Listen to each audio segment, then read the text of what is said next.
हे चुरमा लाडू पाहताल ना तर मस्त रवाळ दाणेदार तयार झालेले आहे आणि विशेष म्हणजे हे इतके खुसखुशीत झालेले आहे की तोंडात टाकताच विरघळतील अशा प्रकारे हे लाडू कसे बनवायचे ते पाहूया. एका खोलगट भांड्यामध्ये 1 वाटी इतकं मी गव्हाचं पीठ घेतलेलं आहे. त्याच वाटीने 1 वाटी इतका बारीक रवा घ्यायचा आहे. लाडू बनवत असताना शक्यतो बारीक रव्याचाच वापर करायचा. त्यानंतर पाव वाटी इतकं बेसन पीठ घ्यायचं आहे. चमच्याने जर मोजलं तर 2 टेबलस्पून.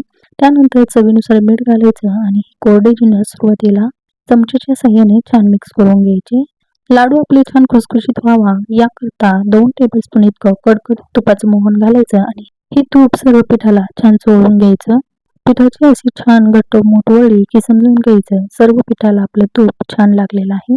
आता या पिठामध्ये थोडं थोडं पाणी घालून याचा आपल्याला घट्टसर गोळा मळून घ्यायचा आहे.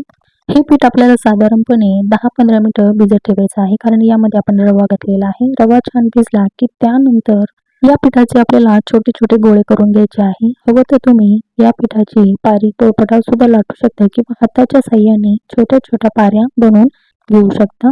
तेल छान मध्यम स्वरूपाचं गरम झालं की मग त्यामध्ये आपल्याला या पुऱ्या सोडायच्या आहे. गॅसची फ्लेम अगदी लो ठेवायची आणि ह्या पुऱ्या आपल्याला तळून घ्यायच्या आहे. हलक्याशा सोनेरी रंगावर या पुऱ्या तळल्या की लगेचच आपल्याला या झारीच्या साहाय्याने काढून घ्यायच्या आहे. अशाच पद्धतीने सर्व पुऱ्या आपल्याला तळून घ्यायच्या. तळून झालेल्या पुऱ्या लगेचच आपल्याला त्याचे बारीक बारीक तुकडे करायचे आणि मिक्सरच्या भांड्याला दळून घ्यायचे.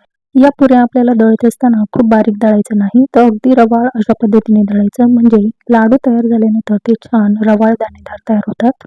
त्यानंतर आता एका कढईमध्ये आपल्याला 2 टेबलस्पून इतकं तूप कडकडीत गरम करायचं आणि काही त्यामध्ये ड्रायफ्रुट्स तळून घ्यायचे. आता त्यामध्ये काजू, बदाम, पिस्ते तुम्ही तुमच्या आवडीप्रमाणे ड्रायफ्रुट्स घालू शकता. तळून झालेले ड्रायफ्रुट्स एका डिशमध्ये काढून घ्यायचे आणि त्याच तुपामध्ये आपल्याला गूळ घालायचा आहे. गूळ घातल्यानंतर तो फक्त आपल्याला वितळून घ्यायचा आहे. त्याचा पाक अजिबात बनवायचा नाही. दळलेल्या मिश्रणामध्ये तळलेले ड्रायफ्रुट्स, वितळलेला गूळ आणि अर्धा टेबलस्पून इतकी विलायची पावडर घालायची आणि हे मिश्रण छान मिक्स करून घ्यायचं आहे. सुरुवातीला झारीच्या मदतीने करायचं आणि हलकंसं कोमट मिश्रण झालं की त्यानंतर हाताने मिक्स करून घ्यायचं. त्यानंतर याचे लाडू वळून घ्यायचे आहे. लाडू वळत असताना गार्निशिंग म्हणून तुम्ही खसखस लावू शकता आणि हे लाडू छान वळून घेऊ शकता. एवढ्या मिश्रणामध्ये 15 ते 16 लाडू अगदी आरामात तयार होतात. हे लाडू तुम्ही हवाबंद डब्यामध्ये 10-12 दिवस अगदी सहज टिकतात.